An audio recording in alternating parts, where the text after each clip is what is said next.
তো শুধু ফ্যামিলির পজিটিভ দিকগুলো বলছে, এখন হয়তো আমি আরো কিছু বললে আমাদের মধ্যে ঝগড়া হয়ে যাবে, সবকিছু তো আর বলে নাই। আমার নাম মেহেদী হাসান জিহাদ, আমি মিরপুর শেরপাড়া থেকে এসেছি। আমার ছোটবেলা থেকে বড় হওয়া হয়েছে কিশোরগঞ্জ জেলায়। আমি একটা প্রাইভেট ইউনিভার্সিটি থেকে আমার গ্র্যাজুয়েশন কমপ্লিট করেছি, আর এখন হচ্ছে আমি একটা রিয়েল এস্টেট কোম্পানিতে জব করি। পড়াশোনা শেষ করার পর আমার হচ্ছে ফটোগ্রাফির উপর হচ্ছে ইচ্ছা ছিল, সো ওখান থেকে হচ্ছে আমি ফটোগ্রাফি স্টার্ট করার পরে হচ্ছে বিভিন্ন সুনামধন্য যে ডিরেক্টর ভাইরা আছে তাদের সাথে কাজ করা হয়েছে। আমি ছোটবেলা থেকে হচ্ছে আমি একটু লাজুক টাইপের ছিলাম। কত বছরের আগের বছর কাজিন যেই ভাই আর কি, ও একদিন আসছে আমার কাছে, আমাকে বলতেছে যে তুমি সেদিন আমাকে ফোন দিছিলা, ফোন দেওয়ার পরে হচ্ছে আমার ফোনের মধ্যে তোমার ছবি দেখে তোমাকে একজন জিজ্ঞেস করছে আর কি যে এই ছেলেটা কে, বলছে আমার ভাই।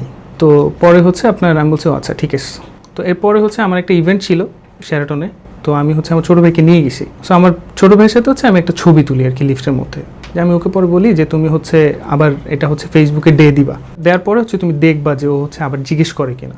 আচ্ছা, আপনার একটু কিউরিওসিটি আছে। হ্যাঁ, তো ও পরে হচ্ছে দেওয়ার পরে একদম ফার্স্ট সেই মেয়েটাই কমেন্ট করেছে। সেই মেয়েটা বলতেছে যে এই ছেলেটা কে।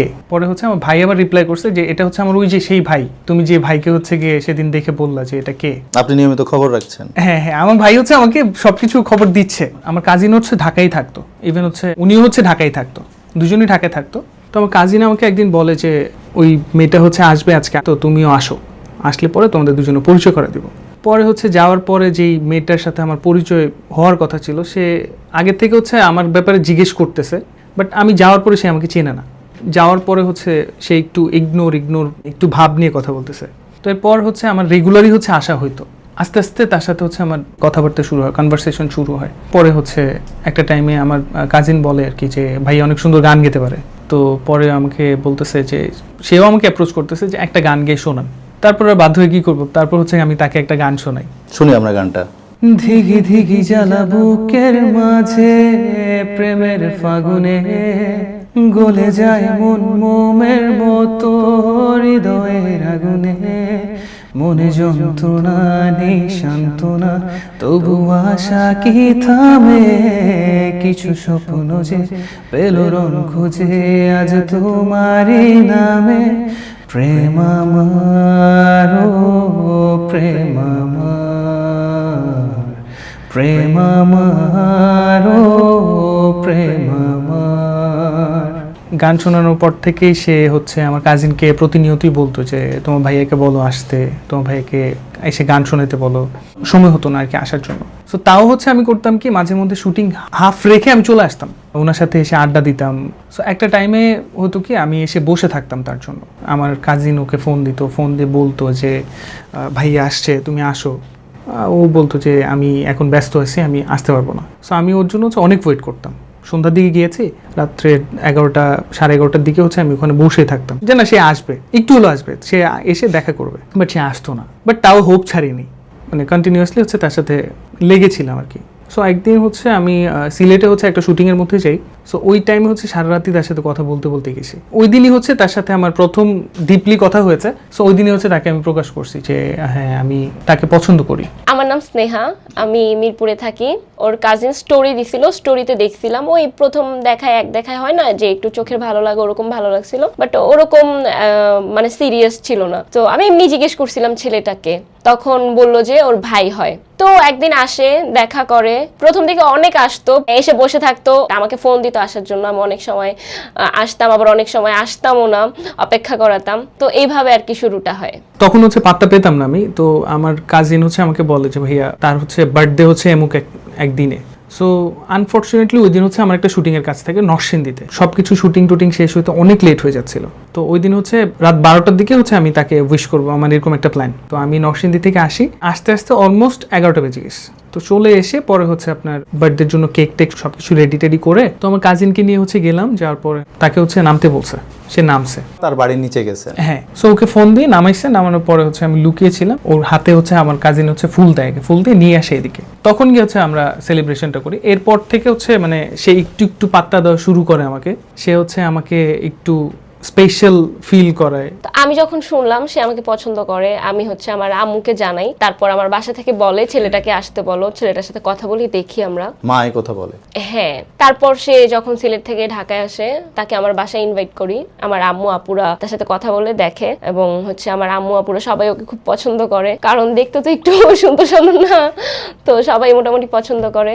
আমি যখন জানাই তাকে যে আমি তাকে পছন্দ করি, তারপর হচ্ছে সে আমাকে বলে যে তার মা নাকি আমার সাথে দেখা করতে চেয়েছে। তো পরে হচ্ছে আমি যাই তাদের বাসায়। আচ্ছা, আপনার পরিচয়ের কতদিন পর তার বাড়িতে গেছিলেন? আমরা পরিচয়ের মেবি 1 মাস পরই হচ্ছে বাড়িতে যাওয়া। তার বাসায় গেছিলেন? হ্যাঁ, মানে ধরতে গেলে একটা ইন্টারভিউর মতনই হয়েছে। ওর আম্মু আমাকে জিজ্ঞেস করতেছে যে বাবা তুমি কি করো? ফটোগ্রাফির কথা বলেছি যে আন্টি আমি ফটোগ্রাফি করি। বলে বাবা কিরকম টাকা পাও তুমি প্রতি মাসে? পরে বলছি আন্টি আমার হচ্ছে হাত খরচ চলে যায়, আমার নিজের হাত খরচটা যেটা আসে ওটা আমার নিজেরটা দিয়ে চলে যায়। আচ্ছা ঠিক আছে। মানে তার ফেস দেখে না, মানে আমার মনে হলো কি সে একটু টেনশনে পড়ে গেছে, কিভাবে হচ্ছে আমার মেয়েকে হচ্ছে রাখবে। তারপর আমি চলে আসি, তারপর হচ্ছে তারা নাকি আমাকে পছন্দ করে। তারপর হচ্ছে আমার ফ্যামিলির কথা বলে যে তোমার ফ্যামিলিকে হচ্ছে ইনভাইট করো, মানে আমরা হচ্ছে 2 ফ্যামিলি মিলে কথা বলে দেন হচ্ছে আমরা একটা ডেট ফাইনাল করবো। তো ও আমার বাসায় এসে সবার সাথে পরিচয় হলো, তারপর সবাই ওকে মোটামুটি পছন্দ করলো, আমি আমার বাসা থেকে একটা গ্রিন সিগন্যাল পেলাম, তারপর আর কি আমাদের মধ্যে ঘনিষ্ঠতা শুরু। দুজনকে পছন্দ করতাম, প্রায় ঘোরাফেরা হতো। তো এরপরে হচ্ছে মানে আমি বেসিক্যালি হচ্ছে রিলেশনশিপ বা হচ্ছে কারোর সাথে রিলেশনে থাকবো বছরকে বছর, এটার থেকে হচ্ছে আমার কথা হচ্ছে যে আমরা বিয়ে করে ফেলি। তো আমার বাসা থেকে হচ্ছে আমার বোন আর কি আমাকে বলতো যে চলো তোমাকে বিয়ে করে দেই। বড় বোন আপনি? হ্যাঁ, 2টি বড় বোন। তো পরে হচ্ছে আমি ওই সবকিছু চিন্তা করে আমি তার সাথে কথা বলি যে চলেন আমরা বিয়ে করে ফেলি। আর বিয়ে করে দেন হচ্ছে। আপনি কি মানে ইনসিকিউরিটিতে ভুগতেন সব সময় যে মানে তাকে হারিয়ে ফেলবো বা এরকম কিছু? এরকম কিছু একটাই ছিল যে একটা মানুষকে হচ্ছে পছন্দ করার পরে যে মানুষটা হারিয়ে যাবে বা হচ্ছে মানুষটা দূরে চলে যাবে, সো এই জিনিসটা না মানে খুব কষ্টকর একটা হয়ে যায়। সো দ্যাটস ওয়াই আমি তাকে বলছি যে আমরা বিয়ে করে ফেললে পরবর্তীতে হচ্ছে আমরা আলাদা হওয়ার কোনো চান্স নেই, পরেরটা পরে দেখা যাবে। পারিবারিকভাবে বিয়ে করার চিন্তাটা করেননি আপনি? হ্যাঁ, ওর ফ্যামিলি থেকে সবকিছু ঠিকঠাক ছিল। তো আমি তো আমার পরিবারে সবার ছোট হচ্ছে আমি। সো আমি যে কাউকে পছন্দ করি যে বা বিয়ে করব এরকম কিছু যে হচ্ছে আমার পরিবারকে জানাবো, মানে ওরকম সাহসটা আমার হয়নি আর কি। পরবর্তীতে আমি তার সাথে কথা বলে যে বিয়ে শাদী করার পরে আস্তে আস্তে হচ্ছে আমি আমার ফ্যামিলির সাথে আপনাকে পরিচয় করে দিব, দেখা করে দেওয়ার পরে সেই হচ্ছে যেন তার জায়গাটা হচ্ছে স্ট্রং করতে পারে। সো এটা হচ্ছে আমার প্ল্যান ছিল আর কি। পরবর্তীতে হচ্ছে আমি তার সাথে এসে কথা বলি যে আমরা রেজিস্ট্রি করে রাখি বা কাবিন করে রাখি। তো সে হচ্ছে এগ্রি করে আমার সাথে। তো আমরা গিয়ে হচ্ছে রেজিস্ট্রি করে রাখি আর কি, নিজেরা। তখন ওর ফ্যামিলির সাথে কোনো ও ইচ্ছা করেই জানাইতে চায় না। আপনি পরিবারকে তখন জানান নাই? না, আমরা নিজেরা সিদ্ধান্ত নিয়ে কাবিন করে ফেলি। হঠাৎ করে 1 মাসের পরিচয়ে বিয়ে করার সিদ্ধান্ত, ভয় পান নাই? না, আসলে ও মানে মনে হয়েছে ওরকম যে ও আসলে অনেক ভালো একটা মানুষ। তো বিয়ের কিছুদিন পরে আমি আমার বাসায় প্রথমে জানালাম যে আমি তো বিয়ে করে ফেলেছি। বাসায় রিঅ্যাকশন ছিল মানে একটু তো সবাই অবাক হবেই, বাট না মেনে নেওয়ার মতো না, মেনে নিয়েছে। কারণ প্রথম থেকে ওনাকে পছন্দ করেছে। হ্যাঁ, সবাই পছন্দ করছে প্রথমেই, এই জন্য মেনে নিয়েছে। তো এরপর হচ্ছে আমার আম্মুর বার্থডে আসে। আমার আম্মুর বার্থডের সময় হচ্ছে তাকে নিয়ে যায় আম্মুর সাথে দেখা করার জন্য। তো আম্মুর সাথে দেখা করে আম্মু হচ্ছে পছন্দ করে। তখন পর্যন্ত আপনার বাসায় জানে না যে? না, কেউই জানে না, আমার বাসায় কেউ জানে না। তো এরপরে হচ্ছে মানে রেগুলারই হচ্ছে আমাদের বাসায় যাওয়া হতো, আমার বোনের সাথে পরিচয় করা দিতাম। বিয়ের পরপরই এই কাজগুলো আপনি করা শুরু করলেন? হ্যাঁ। তো পরে হচ্ছে আমার বোনও পছন্দ করা শুরু করে। তো আমার বোনের সাথে সে হচ্ছে খুব সুন্দর মিলে যায় আর কি, সবকিছু ভালো চলতেছিল। সো সবাই হচ্ছে গিয়ে আমাদের বিয়ের জন্য রাজি হচ্ছে। এদিকে ভিতরে আপনারা বিয়ে করে রেখেছেন? হ্যাঁ, বিয়ে। কিন্তু ওনারা 2 পরিবার থেকে এখন বিয়ের জন্য? হ্যাঁ, সবাই। মানে আমি যেন হচ্ছে ওরা দুই ফ্যামিলি যেন হচ্ছে একসাথে হয়, মানে আমি হচ্ছে এটা চাচ্ছি যে আমার পিছনের কথাটা যেন না জেনে বিয়ে করে রেখেছেন। হ্যাঁ, বাট এমনিতে হচ্ছে আমরা যেন প্রোগ্রাম করে আমরা হচ্ছে সবকিছু সর্ট আউট হয়ে যায়। তো পরবর্তীতে হচ্ছে আমাদের বিয়ের ব্যাপারে সবাই 2 ফ্যামিলি এসে কথাবার্তা বলে। তো পরবর্তীতে হচ্ছে 2 ফ্যামিলি মেনে হচ্ছে আমাদের ডেট ফিক্সড করে একটা অনুষ্ঠান করার জন্য। তো তখন হচ্ছে আনুষ্ঠানিকভাবে হচ্ছে আমাদের বিয়েটা আবার হয় আর কি। তো বিয়েটা হচ্ছে নতুন করে হয়, প্রোগ্রাম করেই হয়। সো আগের যেটা ছিল ওটা হচ্ছে কেউ জানতো না আর কি। তো বিয়ে শাদী শেষ করে হচ্ছে আমরা তাকে উঠায় নিয়ে যাই আমাদের বাসায়। সবকিছু সুন্দর একদম ইজি ছিল। বিয়ের পর হচ্ছে আমাদের ভালোই চলছিল, কিছুদিন হচ্ছে খুব ভালো গিয়েছে। সো পরবর্তীতে হচ্ছে 1 সপ্তাহের মাথায় আর কি আমার বাসায় মানুষজন জেনে যায় যে আমাদের আগে বিয়ে হয়েছে যে। সো এটার জন্য আর কি 2টা ফ্যামিলির মধ্যে একটু সম্পর্কের হচ্ছে গিয়ে অবনতি ঘটে। সো ওই ঘটনার পর হচ্ছে আমার মনটাও খারাপ হয়ে যায়, ওভারঅল সব কিছু মিলিয়ে হচ্ছে একটু দিনও খারাপ যাচ্ছিল, আর পরিবেশটা একটু ঘোলাটে হয়ে ওঠে। দুই পরিবারের সবার সাথে সবার সম্পর্ক খারাপ হয়ে যায়। ওই টাইমটাতে হচ্ছে আমি খুব আপসেট হয়ে যাই। তো কি আর করার, তখন হচ্ছে বিয়ে করে ফেলেছি। সো এরপরে হচ্ছে আমার একটা প্রাইভেট কোম্পানিতে জব হয়, ভালো একটা কোম্পানিতে।